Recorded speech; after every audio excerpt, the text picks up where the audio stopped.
You are the best person. Okay. I know you all have other stories to hear about Chris, which is Oh yeah, that's not what we're here for today, though. That's another day.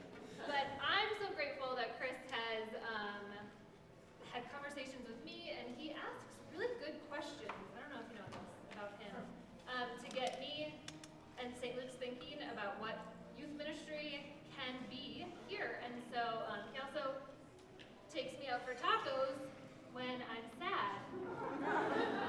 And that's all I need, really. So really grateful to be a colleague with Chris and to have him here. And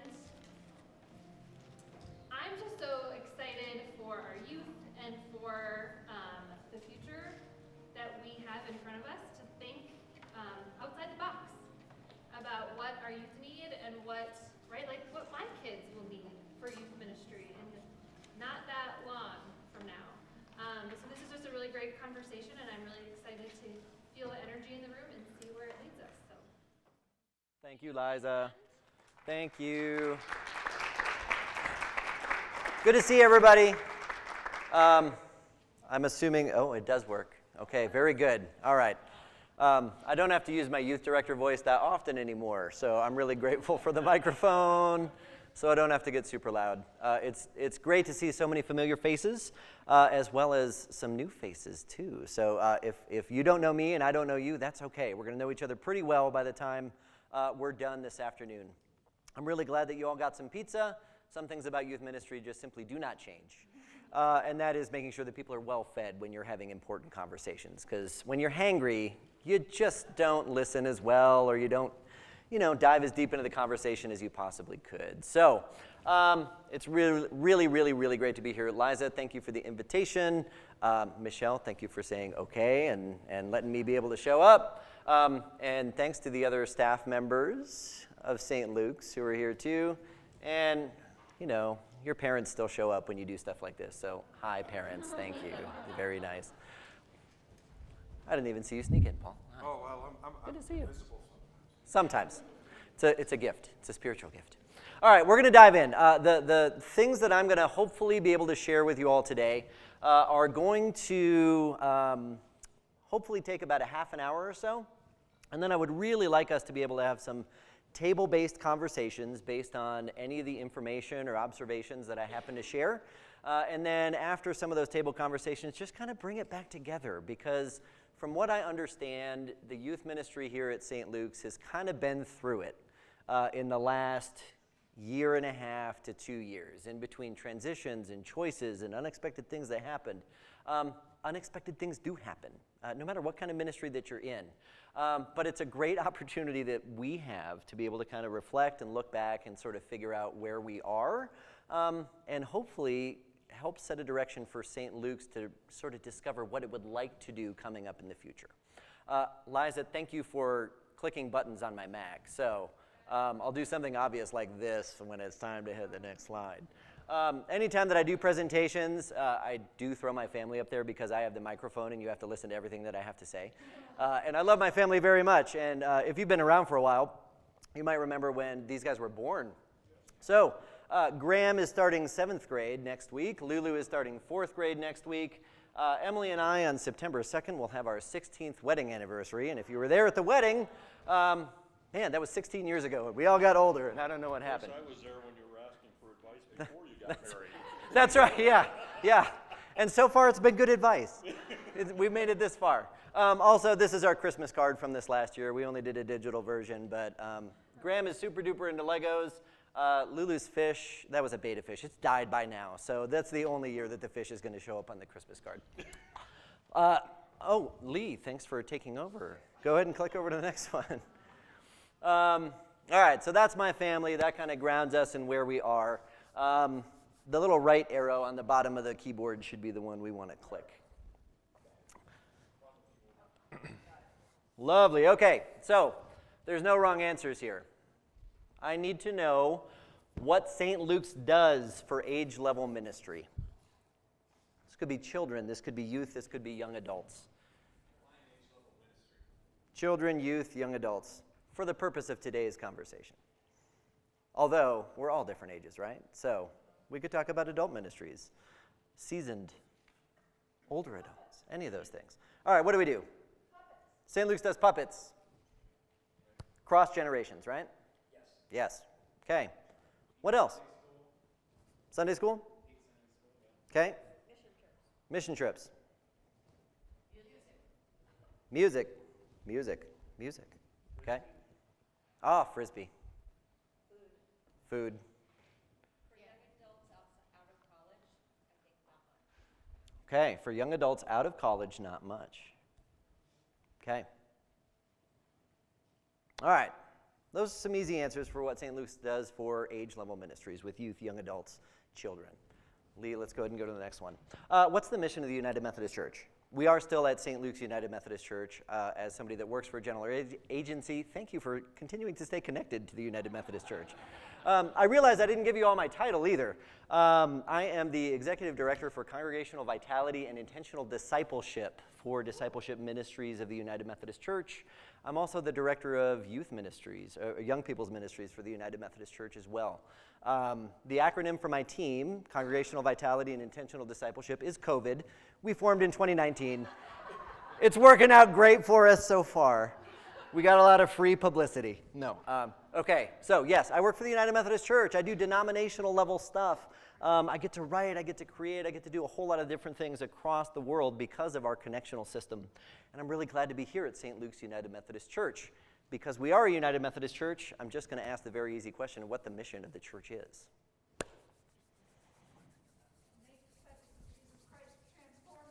Okay, yes, thank you to the senior pastor.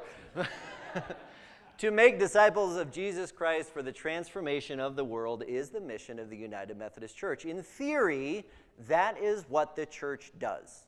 That is what the United Methodist Church does, or at least should be doing. So if we click forward and we ask that question again, what does St. Luke's do? And Liza, go ahead and click over to the next one if you would. What does St. Luke's do for age-level ministries? Hopefully, what you're doing with children, with youth, with young adults, with adults, is helping them to be world-changing disciples of Jesus Christ. Okay, the stuff that we named is the low-hanging fruit. That's the programmatic stuff that we see. We see programs. It's really hard to get behind what we offer or what St. Luke's creates and ask ourselves why we do those things in the first place, right? The why behind all of it is, in theory, helping people to mature and grow so that they've got opportunities to transform themselves and transform the world through what they do, okay? So when you're thinking about youth ministry, when you're thinking about children's ministry, thinking about young adult ministry, you're really thinking about what am I doing to create opportunities for transformation? Can transformation happen through music ministry? Absolutely it can. Can it happen through playing Frisbee? Absolutely it can. But those are the whats. And the conversation today is about the why. It's the stuff that's behind there, okay? So Liza, let's go ahead and click forward. Discovering what works now in ministry across generations in your context has to be rooted in whatever the culture of discipleship looks like at your church. People are showing up for things that make a difference, for things that are valuable to them.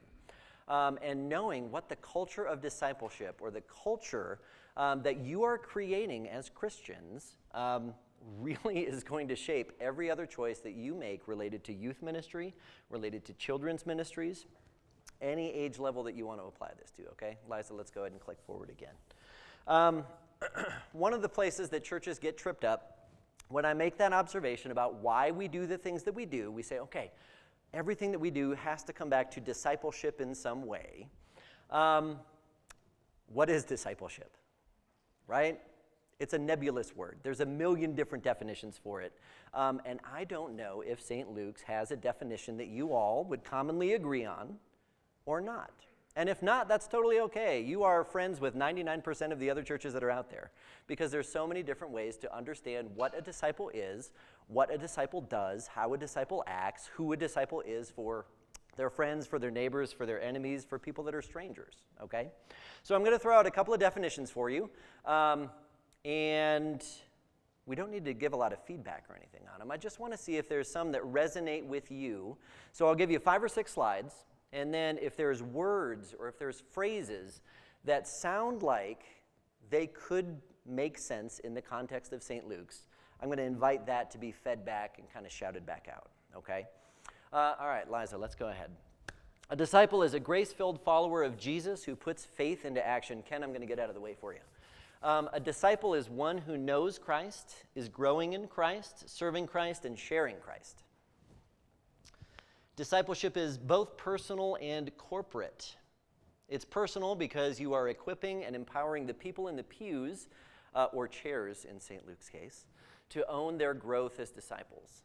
It's also corporate because you are doing everything that you can as the church to provide opportunities to grow in faith as followers of Jesus. From the book of Discipline, this is the general rule of discipleship. A disciple is a witness to Jesus Christ in the world and follows his teachings through acts of compassion, justice, worship, and devotion under the guidance of the Holy Spirit. If you're not sure what those things are, this is an image that comes out of covenant discipleship programming or covenant discipleship language. You have the works of mercy at the top and the works of piety at the bottom. The things on the top, the works of mercy, are those things that John Wesley and the Holy Club at Oxford identified as things that they could do to demonstrate their love for neighbor. Okay? The works of piety, those things at the bottom, are the things that John Wesley and the Holy Club would have done to demonstrate their love for God. And if you think about the greatest commandment, right, when you're dialing things back, Jesus basically boils a whole lot of stuff down to say, love the Lord your God with all your heart, soul, mind, and spirit, and love your neighbor as yourself. So you've got the neighbor stuff on the top half, you've got the God stuff on the bottom half. One of the observations that John Wesley had is that Christianity is essentially a social religion as well.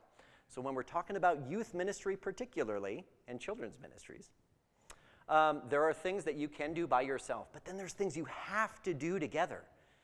There's things that can only be done in community. And so if you look at the left half, those are the personal things that people can do on their own. The right half are things that are done in public, okay, or in community. So you've got this combo of things that you can do on your own and things that you need to be able to do in community to demonstrate your love for God and for neighbor. All right, going forwards.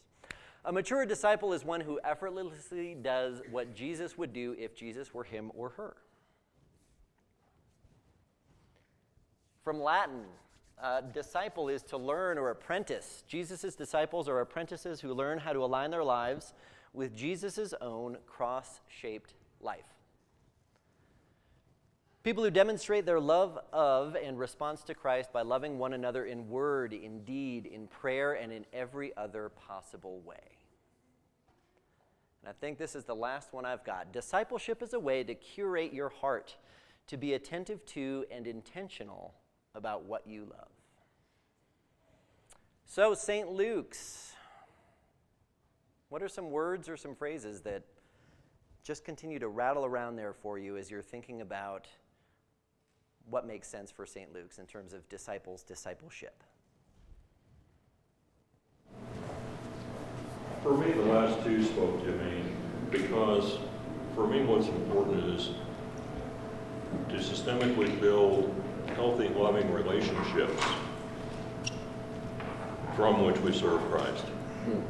Now, throughout all the rest of that, I didn't see once the word, well, none of it did I see the word relationship.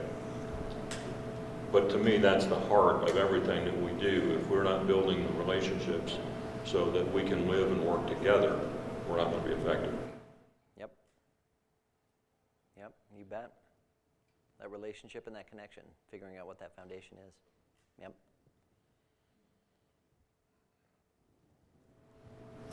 For me, it's the two great commandments, love God and your neighbor. And I think it's most encapsulated in the last one. Okay. Loving God, loving neighbor, and looking at this one as a way to encapsulate it. Yeah. It's tricky stuff to talk about sometimes, right? Because a lot of our young people are sort of growing up in a post-Christian culture, right? Or a post-church sort of world. So having these sorts of conversations about what it means to be a follower of Jesus or to take that on or really claim discipleship as part of what we would like our identity to be can feel a little intimidating, especially because the church does not have a corner on doing social good. right? There are plenty of places that if you want to make a difference in the world, there are organizations that make it incredibly easy for young people to plug into and connect with in order to make differences that they care about, right? Environmental causes, economic causes, any of those kind of pieces. The church can be partners in those things and come alongside organizations that have set stuff up well to do that. And one of the reasons that the church doesn't have that corner on doing social good anymore is how easy organizations have made it for young people to be able to join leadership positions and take on responsibilities and be something more than just showing up, because we're busy. We've got stuff to do. Young people have more stuff to do than they've ever had to do before. And it makes it tough to be able to carve out that niche and figure out why you want people to show up, which is why we're starting with those why questions. And Liza, let's go ahead. All right. Last one I think I'm going to offer up. The essence of Christian discipleship is this: participation in the giving and the receiving of love. Christian discipleship then consists of our participation in the triune God's dance of love, whatever our status or capacity. That relationship piece is in there somewhere. Doesn't say it explicitly, but it's there, right? All right, let's go ahead and click forwards. Specifically, because we're talking about post-pandemic youth ministry shifts today because of what St. Luke's has gone through, these are going to be some very, very broad observations from my work across the denomination, okay? So they may or may not be hyper accurate for where you find yourselves, but if they are, make sure to move your head like up and down like this so I can understand some of the things that you may have experienced here at St. Luke's. All right, first things first, we're not really post-pandemic. Like, we're still in the thing, right? Anytime that we have gatherings like this, there's a possibility that we'll get exposed to COVID and go home and have to think about if we're socially responsible and stay at home for a little while and not go to school on time and those kinds of things. I think about that very specifically because 2 weeks ago I was leading our national youth event, which happens every 4 years. We had almost 3,000 people hanging out together in the same space.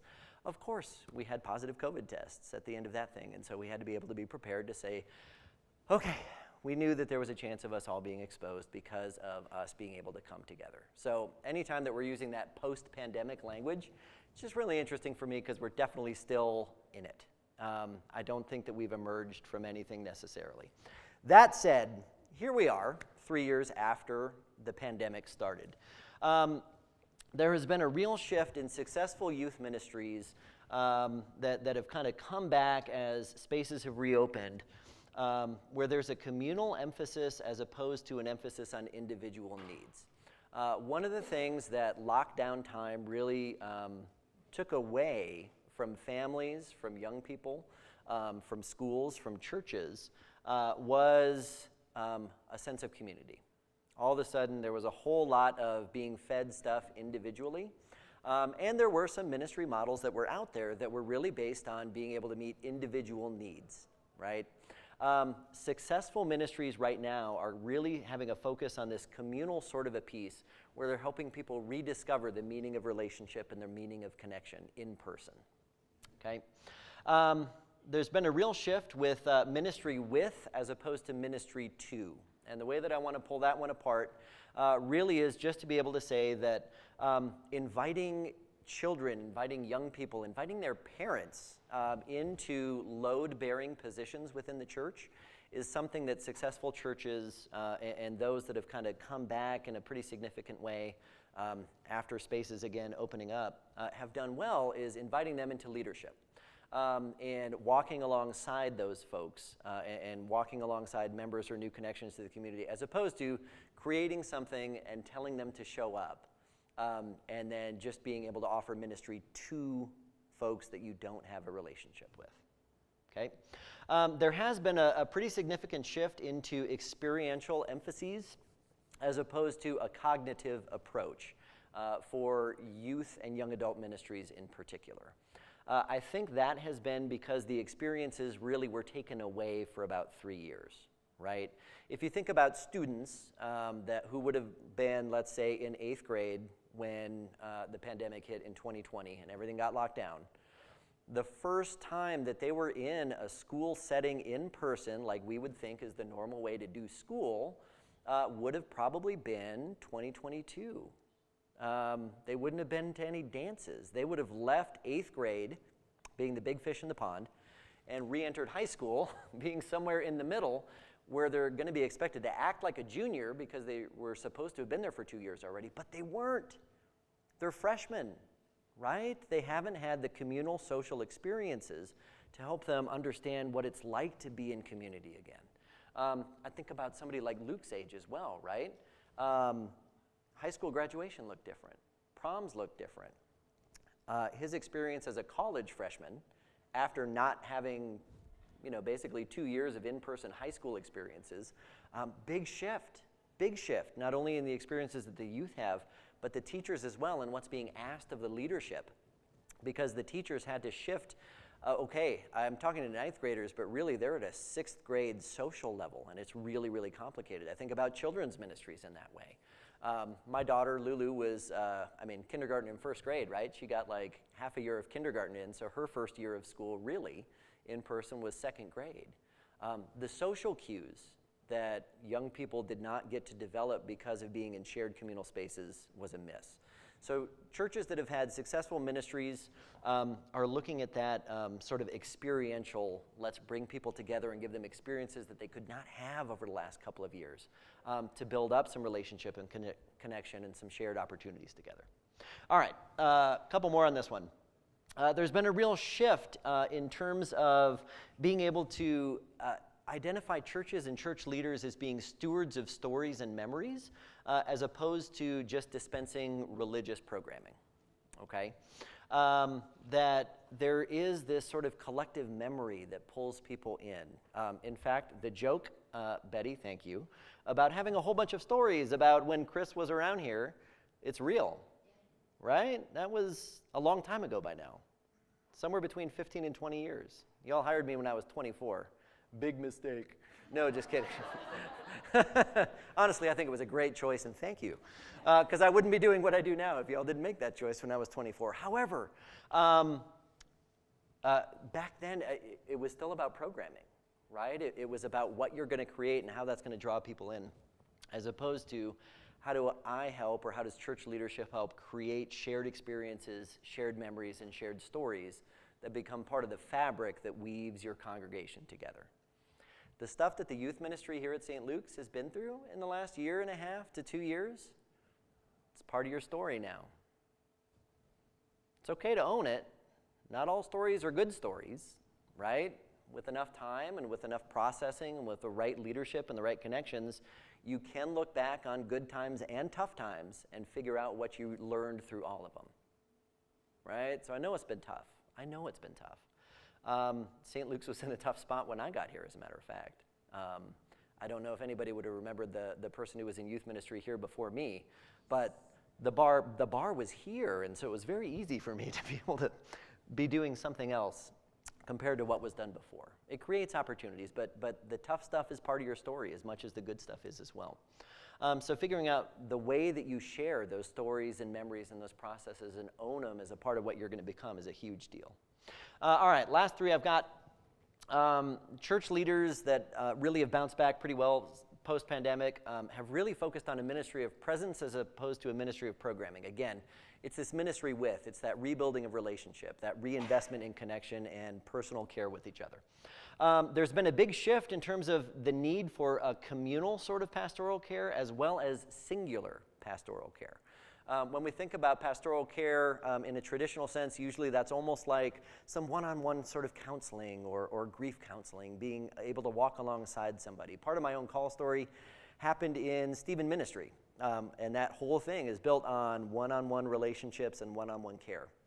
We have been through some collective junk over the last 3 years, right? Like a little bit of collective trauma, and so there is a need for church leadership to be able to do some communal pastoral care and some communal processing. If there hasn't been something like a service of lament that St. Luke's has done, to allow people to have a space and a voice for all the things that didn't get done the last 3 years or had to be sacrificed or given up over the last 3 years, can be really powerful and really cathartic, and has to be done, again, in a communal way, not in a one-on-one pastoral singular care kind of way. And then finally, again, instead of programming. I know I've said that several times, but really looking at vulnerability and advocacy-centered approaches to leadership. So, listen, I think we all know this because most of us have children. There is something about vulnerability, right? And I'm not talking about like 100% transparency, right? Like I'm not talking about having zero boundaries about what leaders share or don't share between different things. But being able to be vulnerable and advocacy-centered where you can look at your community and the communities and connections that you're a part of and look at the needs and figure out a way for your church to be able to meet those needs as a way to create the programming or the opportunities for transformation that you offer is pretty significant. We're not looking, young people especially, are not looking for somebody who's perfect. They are not looking for somebody up on a pedestal. They're not looking for somebody who has all the answers. They're looking for somebody who's willing to be vulnerable and present with them, okay? And I think I've seen that in several different places across the ministries of St. Luke's. I mean, I do think about Performing Arts Academy, right? As we think about what age level ministries or what ministry with young people look, that's a youth ministry. That's a young people's ministry. It really is. And a significant part of the buy-in that you're able to get is because there is vulnerability and accountability there.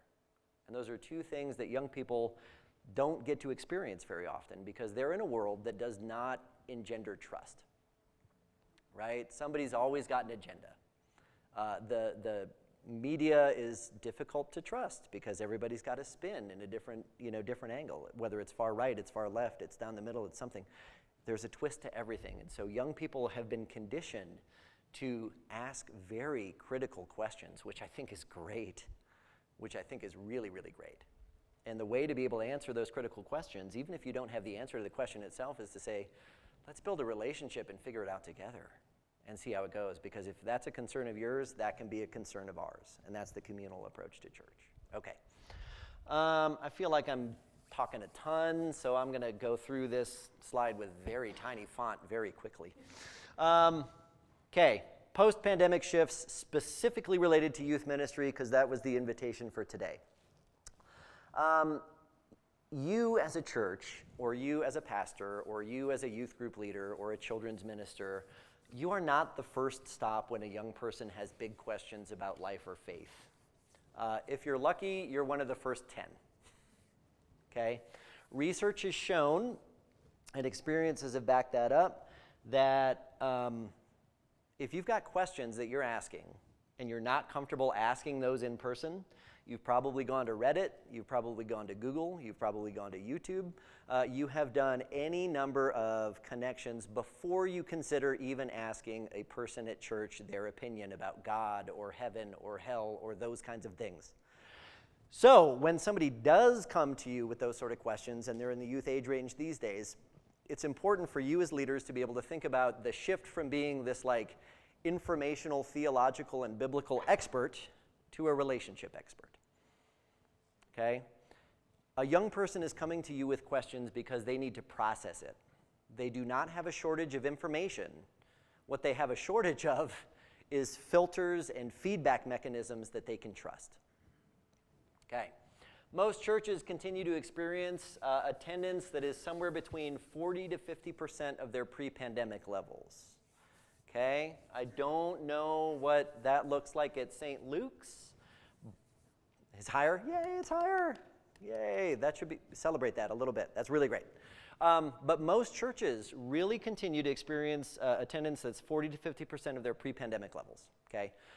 That's across the board in terms of worship, in terms of short-term mission experiences, in terms of Sunday schools, youth groups, all those kinds of things, okay? So if you are ahead of that curve in terms of numbers pre-pandemic to post-pandemic, that's a really good sign. Okay, there are a handful of churches that have just done insanely well and somehow have continued to grow, even beyond their pre-pandemic levels, but those are few and far between. People are still making time for what they value, and they also form new habits during the pandemic that take place at new times, and churches who are only offering what was offered before are having a difficult time having the culture now fit what they offered pre-pandemic. Okay, because the needs are different, the timing is different, the habits are different.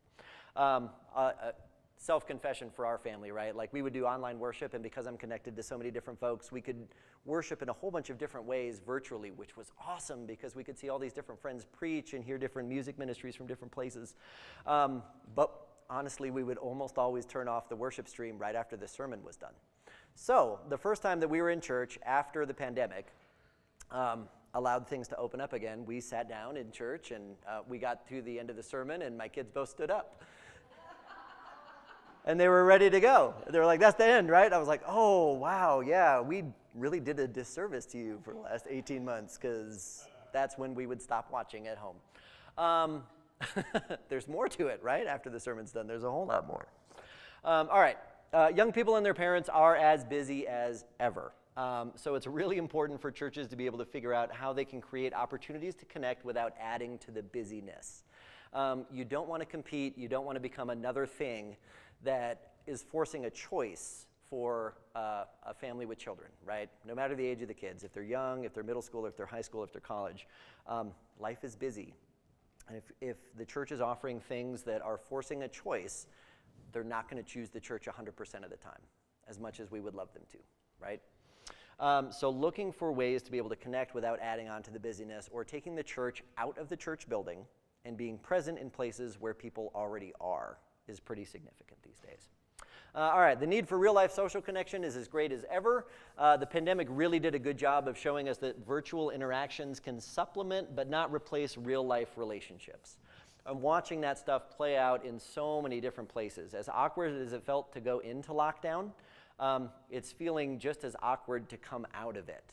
Again, because there's been social cues and practices that young people haven't had, skills they haven't had to develop because they haven't had face-to-face interactions or conversations. And so there's almost some teaching that has to happen for how to be together again. Because you've got young people, you've got children, you've got youth who haven't had to be in a setting of 15 people or 30 people and don't quite know how to be there, and it feels very uncomfortable for them. And then finally on this one, young people are more multi-ecclesial than ever.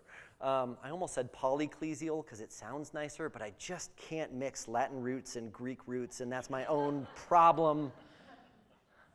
I'm glad some of you laughed at that one. If you didn't laugh at it, we'll talk about it later and why it was hilarious. But yes, being multi-ecclesial, right? Like youth are not necessarily choosing to be members of one particular church. Instead, if they've got friends that are connected and they're like, okay, listen, choir is great here, Sunday school is great here, I love what they're doing Sunday night here, Wednesday night happens there, they're plugged into 4 or 5 different churches, okay? Not necessarily owning membership at any one of them because they're putting the relationship with their friends at the center and then having these different experiences across 4 or 5 different places. So, Jacob particularly, right? Like if you're stepping into things to kind of hold down the fort as you're figuring out what comes next, it might be a really interesting conversation to find out how many different churches the youth who are active at St. Luke's have experiences with during the week, right? And then as church leaders, it gives us the opportunity to build relationships with some other churches to be able to find out what's going on with different families in different places, right? Because a story that gets told here might not get told at this other church, might not get told at this other church.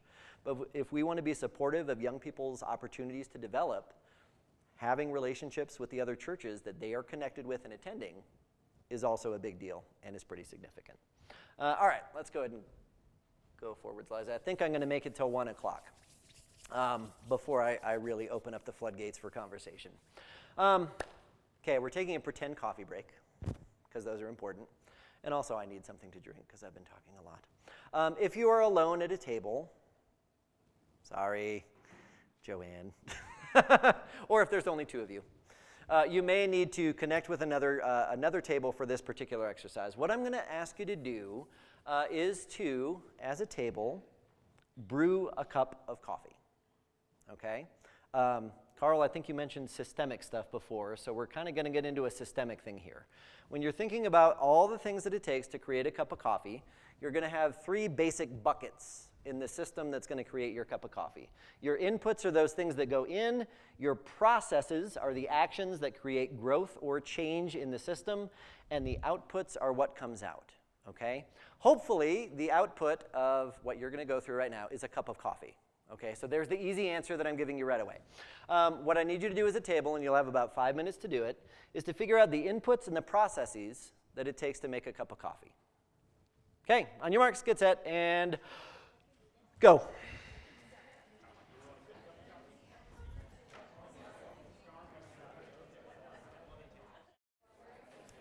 Five minutes does have a way of going quickly. I know.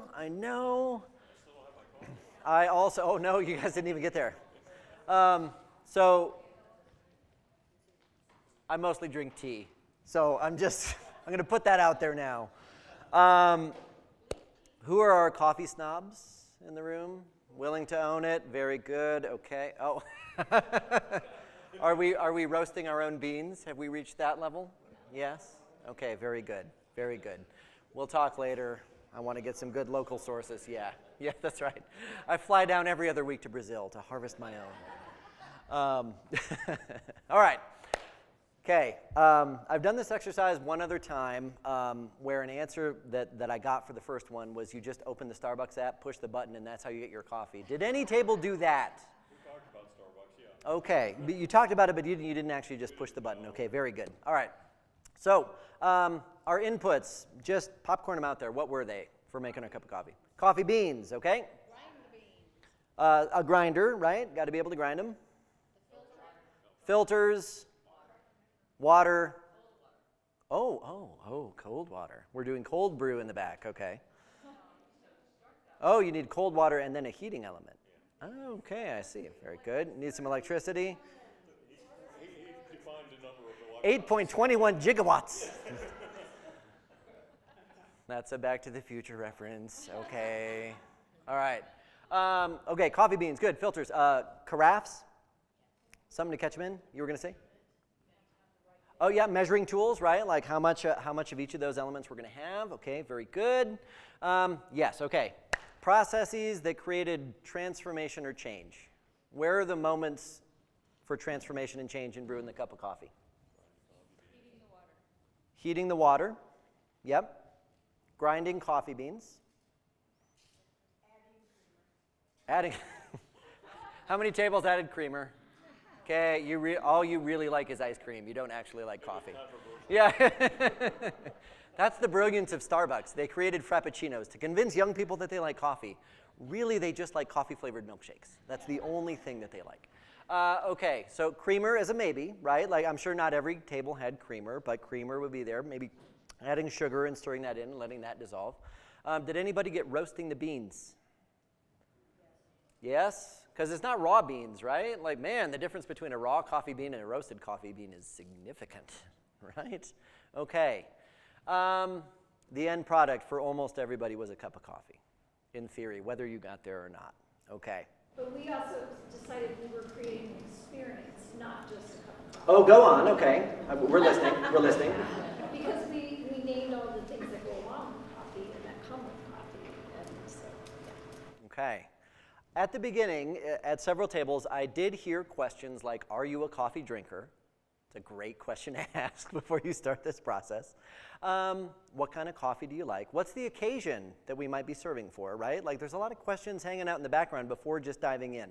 The reason that I like this example is we're thinking about ministry with youth or with discipleship processes at a church, is that just like brewing a cup of coffee, right? There are opportunities for transformation and change that you are creating as a church. And the more intentional you are about what those opportunities for transformation look like, the more frequently you are going to see transformation in the members of your youth group, in the members of your church, across the board, okay? Coffee, several of the reasons I like this metaphor, right? We've got a wealth of water and fire language in the church, right? Transformation happens when there's heat and when there's water, okay? If you wanted to look at the baptismal vows that you've got, I know baptisms are one of the most memorable things from my time at St. Luke's. Both my kids were baptized here, right? Lulu, we remembered her baptism here. Graham was baptized here, wearing an old dress that I have to get the story from my mom about the lengthy gown that we have. But those baptisms are awesome, right? The opportunity to revisit that language and the power that's in the water can be really kind of a cool opportunity for transformation. And we don't tend to do that often outside of the baptisms themselves. When you look at confirmation as an opportunity to respond to a baptism, if kids haven't done confirmation for a couple years or parents don't know why they're doing confirmation, there's water language that's there, and it's this response to being part of a community that's really a huge deal. Fire language, Holy Spirit language, right? Where does the energy come from? You have to have that electricity. You have to have that heat source. So who are your heat sources, right? In the youth ministry, when you had leadership changes, you lost some of the power, right? Like you lost some of the heat-generating elements of the system. So where's the energy coming from now? And how do you lift up those youth, those volunteers, those other church leaders who are going to give you heat and energy and give you opportunities for transformation? Okay? Anybody that roasts coffee, you ever burned them? Ever burned the beans? Never, Jim? Ever? Not even once? It happens, right? Like you have to be paying attention to the temperature. You have to not leave the coffee beans in there too long. You in ministry with anybody who's ever gotten burned by the church? Okay, if not, it's a giant opportunity because they're out there, right? Whether they were burned by St. Luke's or burned by another faith experience, you got people that are bringing some of their own roasting into the relationship that you might be trying to form with them. And so if you're not paying attention to where the coffee beans themselves or the people are coming from, there's a soil that they're growing up in that flavors their approach to the world, right? Coffees from different parts of the world have different flavors, right? And the community that you're in has some different flavors to it too, because there's some very unique challenges to being in ministry in Highlands Ranch. Some very unique challenges for being a young person in Highlands Ranch. I mean, Jacob, you grew up here. You know, right? Like there's some academic pressures. There's some social pressures. There's some success pressures that are there that are kind of unique to Highlands Ranch. So being attention to those things that are sort of forming the disciples or the people that you're offering chances for transformation to affect how you're going to end up brewing that cup of coffee or the opportunities that you're going to give them to be transformed. Anybody ever had a cup of really crappy church coffee?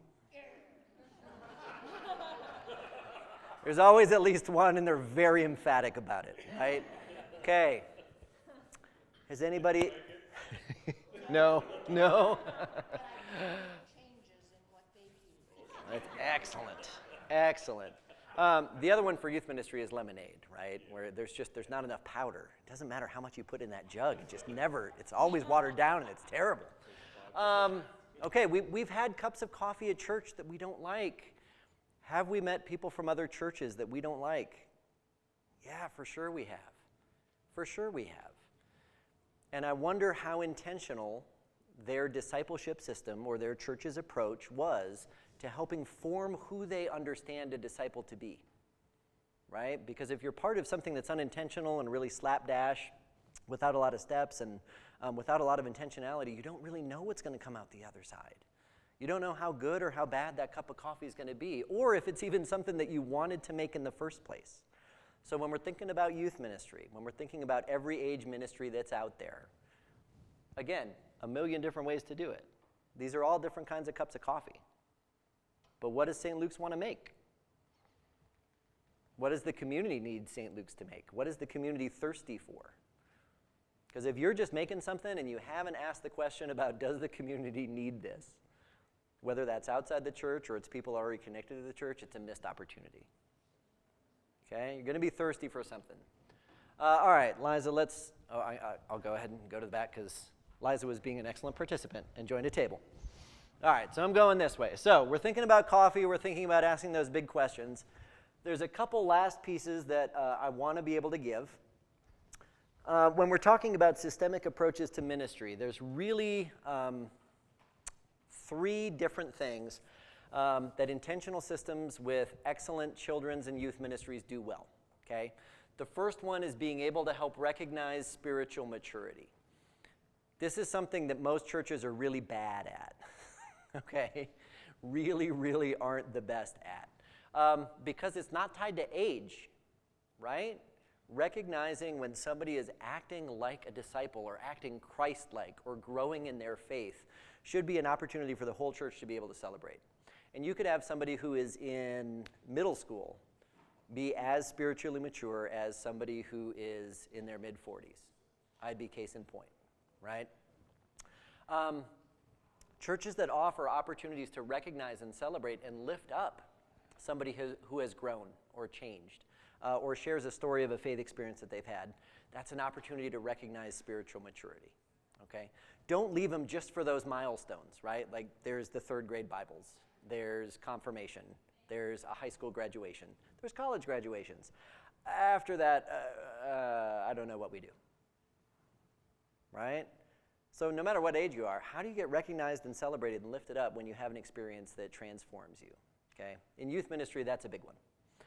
Demonstrating the Great Commandment. Again, back to being able to show your love for God and show your love for neighbor. It's really, really important for children's, youth, young adult ministries to give young people opportunities to learn what that means and then to be able to go out and do it, right? It's one thing to be able to know it, feel it. It's another one to be actually able to go out, practice it, and then chew on it together afterwards. The image that I use for that one sometimes is that when I was a kid, and my parents never let me buy a Nintendo. Thanks, Mom and Dad. Instead, we would go to these things called video rental stores. They used to be everywhere. We would rent a Nintendo system, and I would get 2 games for the weekend, and they would come with instruction booklets. And I would sit and I would read the instruction booklet, and then after I read the instruction booklet, then I could play the game, right? That's not how games are anymore. If you play games on your phone, if you've got kids in your life that have platform video games, it's in-game tutorials, right? You don't have to read the instruction booklet before you can play. There's a lot of churches that still approach it in a way that you got to read the instruction manual before you can actually be part of the community. As opposed to, in our youth ministry, we're going to just let people learn as they play. And it's a big difference in terms of learning style and teaching style, okay?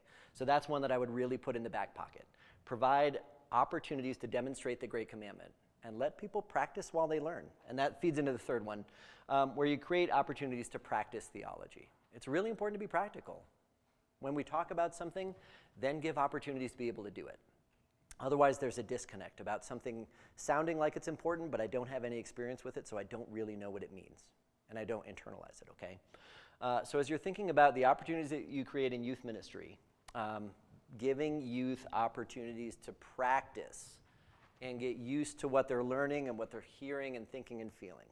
Okay, last slides that I want to make sure I put in front of you before we kind of open it up for some question and answer time in order to be done by 1:30 is that I know I've covered like a lot of stuff. I'm here for like an hour and change, and these are the kinds of things that honestly I could talk for a week about if you wanted to be at a whole workshop. Or over the course of a semester or several years. So if you're wondering about where to start, through all the things that we've talked about, Trinity language is always good when you're in a church. It makes sense. So here we are, a 3-part Venn diagram. If you're not sure where to start, have conversations with youth that are here about what youth want out of their youth ministry. That's where you start, okay? If you haven't asked young people the kind of experiences that they want to have, the things that they care about, the things that they would like to learn about, the connections and relationships they want to build, do that, and do that now, right? That's going to actually really help in your selection process and discerning who needs to be on staff next, how many hours they might be able to serve, whether that's full-time, part-time, anything else, what the combination of things in terms of time and skills and gifts and talents need to look like. Asking youth what they want, not only in a leader, but also in what the ministry creates. It's a great place to start. Of course, youth have parents and guardians and people that care about them as well. And if you don't ask the parents what they want, you're missing a big one too, okay? So you can find some areas of overlap between what the youth want and what the parents want, and then this group, or whatever a kind of a discernment sort of committee might look like, has to be able to be really clear about what the church wants too, right? What does the church want for our young people? What does the church want for people that are connected with us? And if those conversations haven't happened, any answer that you get for the middle is going to be pretty incomplete, So when you're specifically looking at trying to figure out what's going on in the youth ministry, have really intentional conversations, pizza, lemonade, coffee included if you need to, but figure out what youth want, figure out what parents want, and figure out what the church wants. Those aren't going to overlap a lot. Okay? That's okay.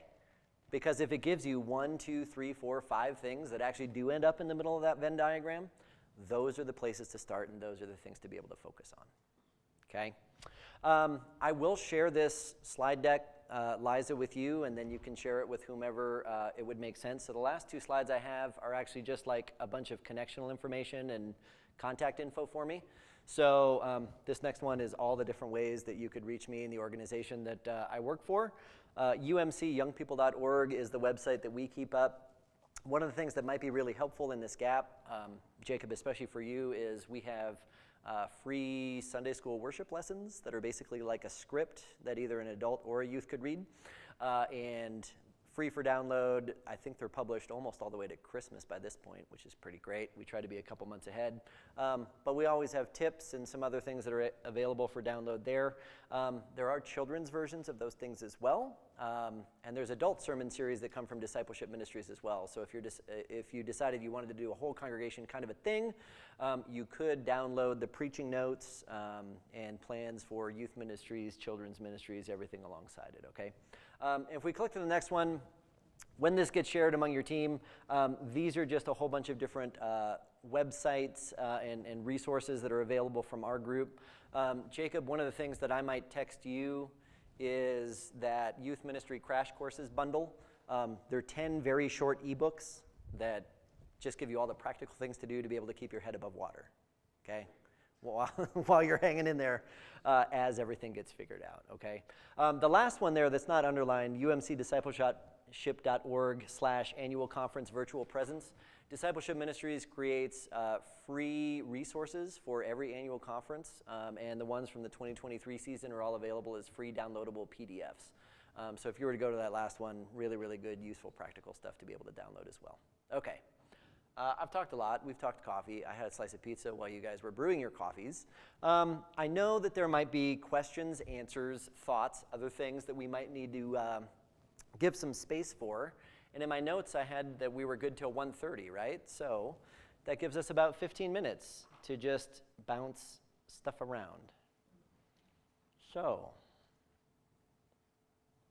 what do you all want to talk about? Yeah. You talked about trying not to put parents and youth in a position of having to choose between different activities because they're so busy.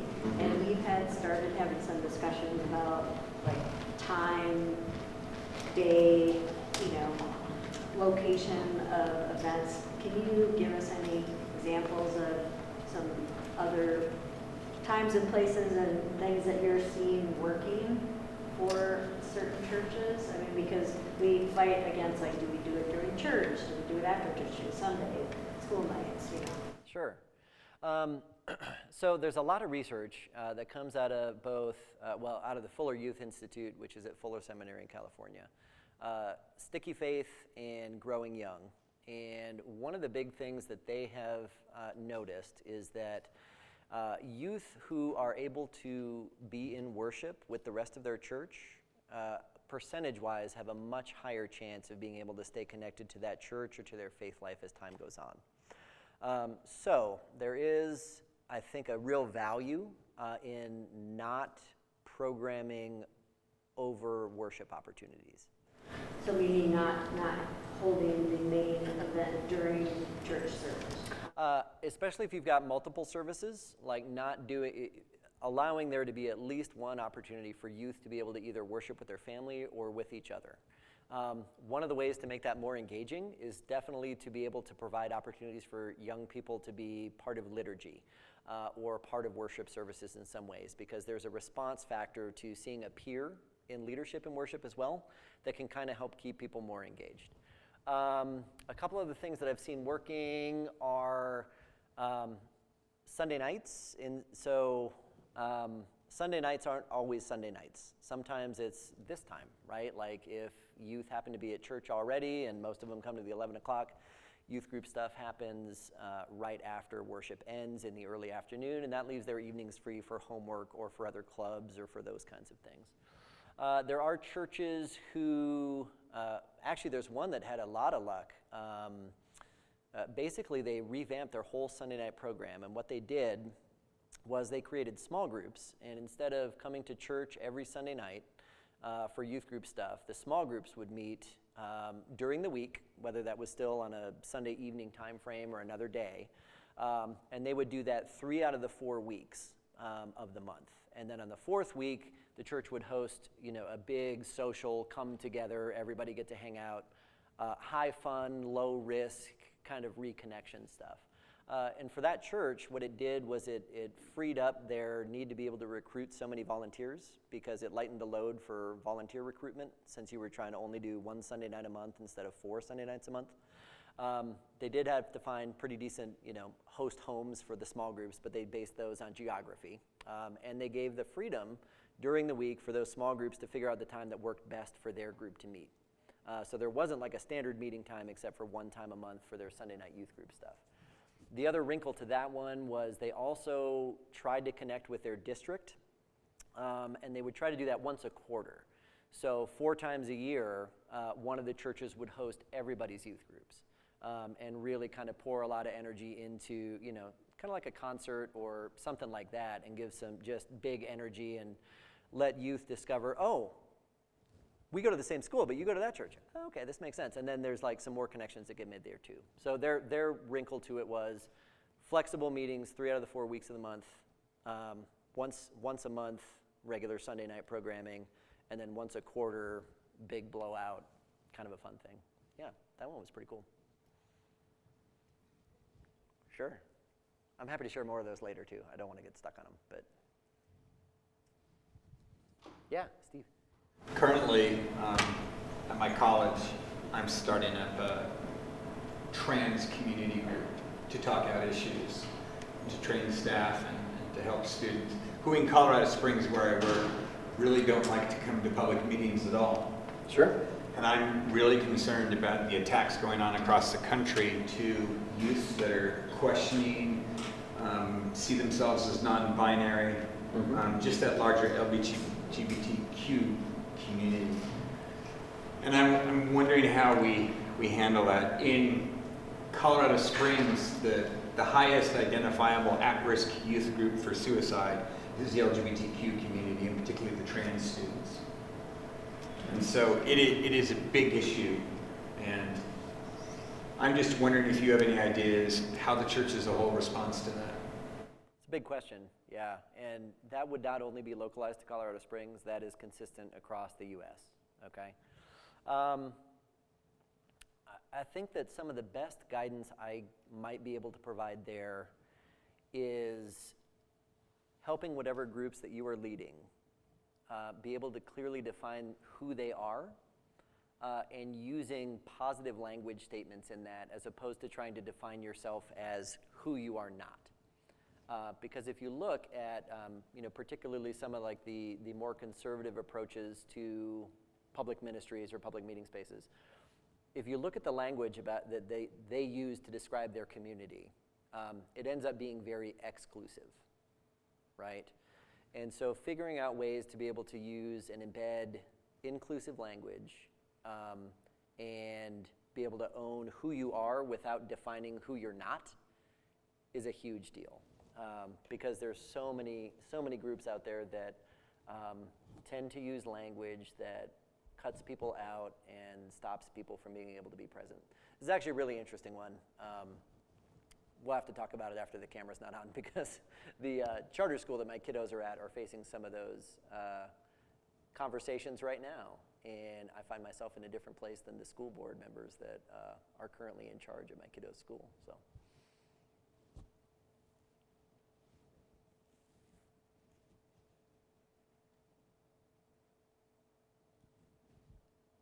Thanks for asking the easy ones first. Jeez. How about some others? I mean, we got about 10 minutes or so, as long as we're all hanging out. And if you don't have any, I'm going to flip it around. Oh, good. Okay. Are you allowed? I don't even like that you're raising your hand. It's not like we're not in school. You talked a lot about, building experiences and memories and things like that, as opposed to like programming and like religious programming in particular. And we've heard that from our youth. And so when that translates into hiring someone, are you finding that the youth ministers that are successful have or have not a theological, like academic training? Is that an important consideration? Yes. Yeah, it is. Okay, so hiring folks. People are not moving for jobs like they used to, okay? Particularly in youth ministry.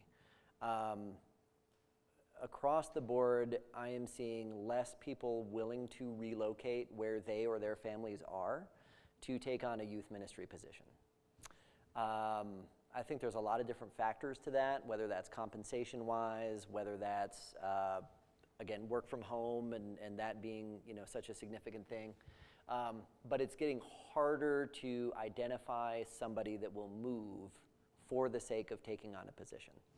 Theologically speaking, it's super important for a church to know who they are, and in the interview processes, figure out if that is a theological match, or mostly a theological match for the person that's going to be able to come in. If they don't have any kind of like light theological training, those crash courses in youth ministry, I think, are a great download and a place for somebody to start.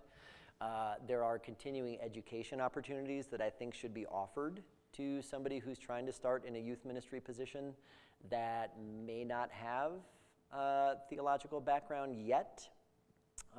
ILIF is not super duper well known for their youth ministry programs, but they do have some staff that are pretty excellent, and I think available for some connections. Again, there's some online opportunities that I could certainly connect people with for reputable folks, but being able to provide the opportunities for them to learn and to grow as a part of any kind of compensation package, I think is pretty huge and pretty important. I also think that really being able to define the hours well as you're hiring somebody is pretty significant, and I know that's a challenge in the church, I know. 40 hours is how many hours, right? Okay, so do the math backwards. 20 hours if it's a part-time position, it really has to be 20, because that person is doing something else to be able to make ends meet.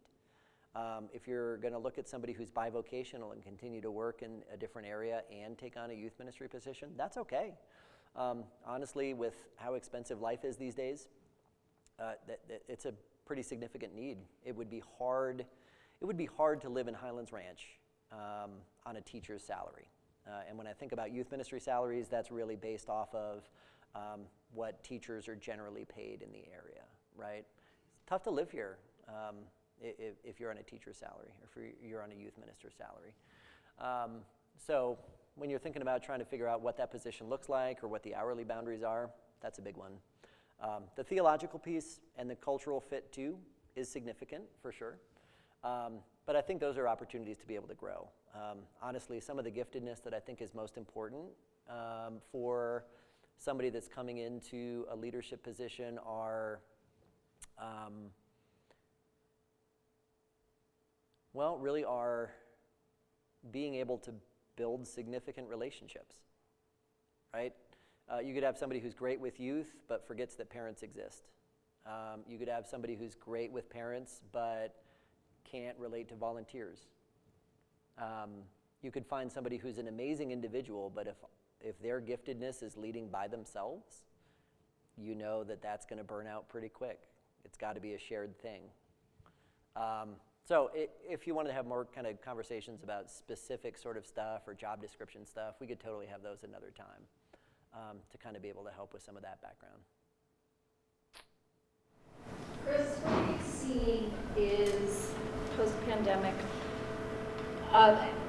what the reality is of kids showing up, how many times a week to activities at church? Okay. No matter what the activity is, like how many times? Oh, once a week if you're lucky. But I'm going to say that with a caveat where a lot of churches, because you all still have the forms, right? How many kids were in Sunday school? How many? Right. Okay. So, being able to measure what youth ministry really is, and when somebody is present, I think is shifting from the way that we've traditionally measured it, right? Just because you might see a kid in Sunday school once or twice a month, that same kid might be here having donuts and being in a conversation with somebody else that's in the church. Not counted, maybe outside of worship, but that's youth ministry, right? Those are relationships that you're building. Any of the families that tend to like gravitate up from little school up into children's ministries, right? Those are things that really should be measured and paid attention to. If a kid is here 5 days a week for little school, gosh, how do you count that? Right? Because that's an opportunity that you're creating for discipleship and for transformation and change. For a youth that might only come to a mission trip, right? How do you count that? Because maybe they got invited by a friend and this is the first thing that they're going to do, and you didn't put up barriers, right? You're not doing the video game, read the book first and be active before you can come on the mission trip. It's just open invitation, right? You want to come on the mission trip? Great, we'd love to put you into it. How do you count that kid? Because they're not part of the system yet. They haven't been to a Sunday school. They haven't been to a Sunday night. So it's hard. But yeah, once or twice a month. It's kind of the same trend as we're seeing for like adult members of the church, where somebody's counted as a regular attender as long as you see them once a month, right? Yeah. So let me flip around a question, because that one made me think of a couple different things. All right, I know I have volunteers that were here when I was on staff. I know there's church staff that were staff when I was on staff. I know that there were youth that I had when I was on staff.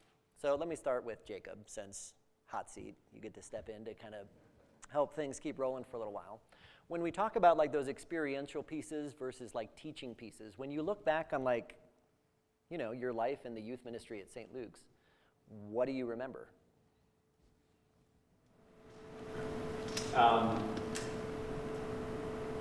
That's a really tough question. I remember all of it. It's I remember you being able to kind of create a space that I don't know. I've heard a lot of youth talk about a space they want to where a place you can call home outside of them, right? That's mostly what I remember. Is kind of needing a place to be and having that place here, right? There was always a different thing. We're always learning something different, but there was always that. That's what I remember. Okay. You remember a feeling. Yeah. You don't remember how much work I put into that one sermon that was just the best darn thing I ever preached. I remember that thing you did with the lemon still. That was the first thing I ever did, and it's the only one anybody ever remembers. But that's the thing. People, you don't remember the lesson. You don't remember the topic. You remember the culture that you were a part of. You remember the experience, and you remember the space. The biggest gift that I got when I was on staff was I was afforded the opportunity to think about youth ministry basically 24 hours a day. I could be as intentional as I wanted to be about it. I needed to set my own boundaries for what work was and what work wasn't. But I had the opportunity to be as intentional as I wanted to be about creating that space. And people remember the relationships. They remember, they'll remember the goofy stories, right? Things that happened that I don't remember. Like, I'll hear, stories from, from Evan or from Caitlin or whomever it was. I'm like, I had no idea that happened. Or they might remember something that I said that I never said, right? But it's the feeling. It's the space. It's the culture that you get to create. So again, I guess back to that hiring piece is thinking about somebody that can help support the culture that the rest of the church staff is trying to build is pretty significant. Something that I noticed our twin boys were part of your youth program. They're now in their late 20s, but when they would come home from college, it was their church friends that they would gather with and communicate and come back to. That was a real fellowship that grew from their time in their youth here. And it's still, like we were with Luke yesterday and he said, oh, Claire's getting married, I'm gonna come home for her wedding. So it's like these people that really grounded them, that they trusted, and it was a family of friends that was far more significant to them than even their high school friends that they had. And they would meet in our basement, 8 or 10 of them, laughing and, you know, remembering and telling stories from youth trips and ministry that was just, they still, as young adults now, are connected to that core of friends. Yeah, that's super fun. And pointing out that the connection is them with each other, as opposed to the connection is with me, is really important, right? Like part of leadership, I think, is being able to foster those relationships and that culture and those connections that aren't based around a single person. Because one single person will not be around forever. It just, except Jim, I mean. Listen, man, Luke was in a bassinet or during my first staff meetings, you'd be rocking under the table. Like, all joking aside, right? It's, but those connections that people are able to form with each other, right? Like the idea that a 3-chord strand is not easily broken, it's never about one person or one connection. The culture that a children's ministry, young people's ministry can create, fostering those friendships, not only with peers, but also with other volunteers and other adults that care about them, right? And being able to create those opportunities to build those relationships is significant, yeah.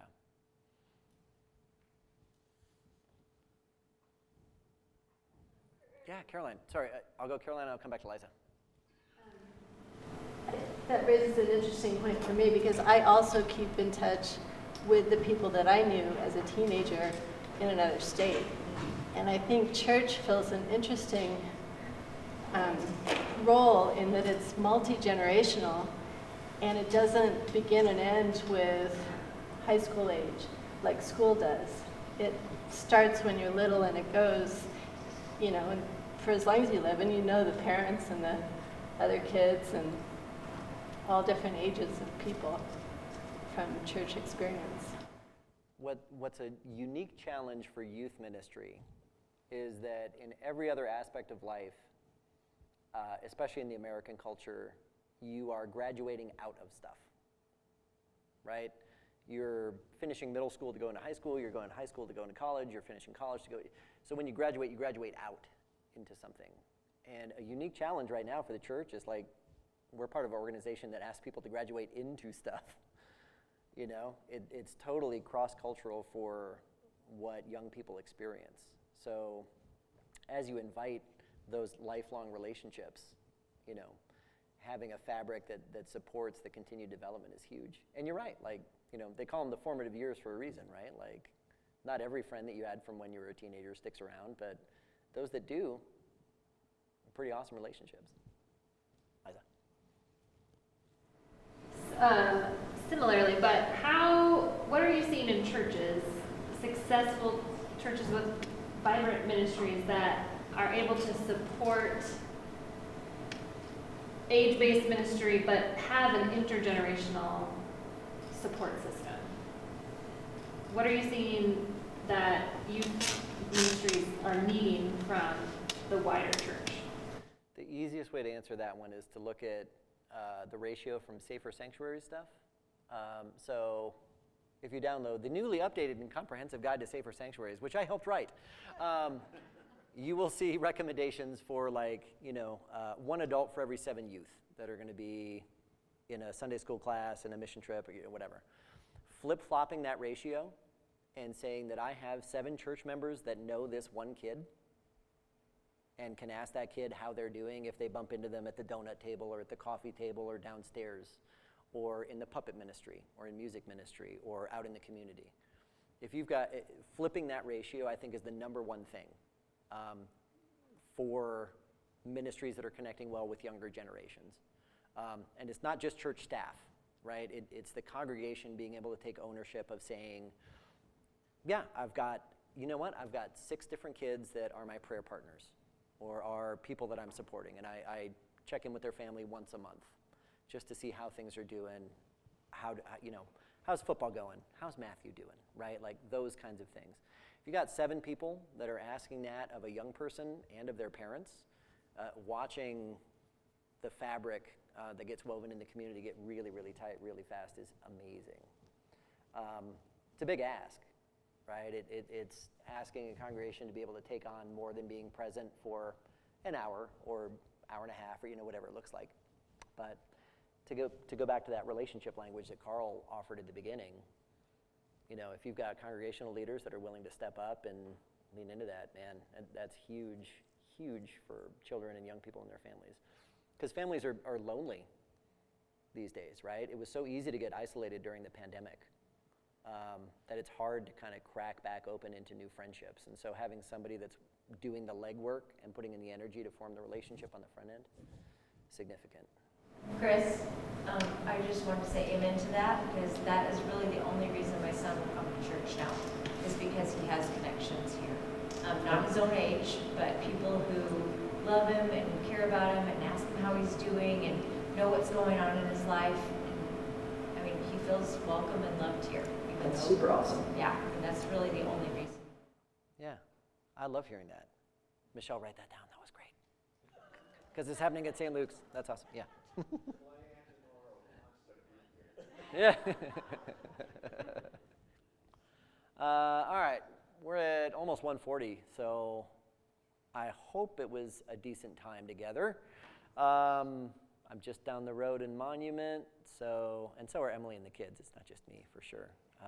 So we always love the opportunities to be able to come up, but thanks for showing up today. I mean, part of what I'm really heartened by is being able to have a room full of folks that are paying enough attention that they do care, right, about figuring out what needs to come next, because change is a very inevitable thing.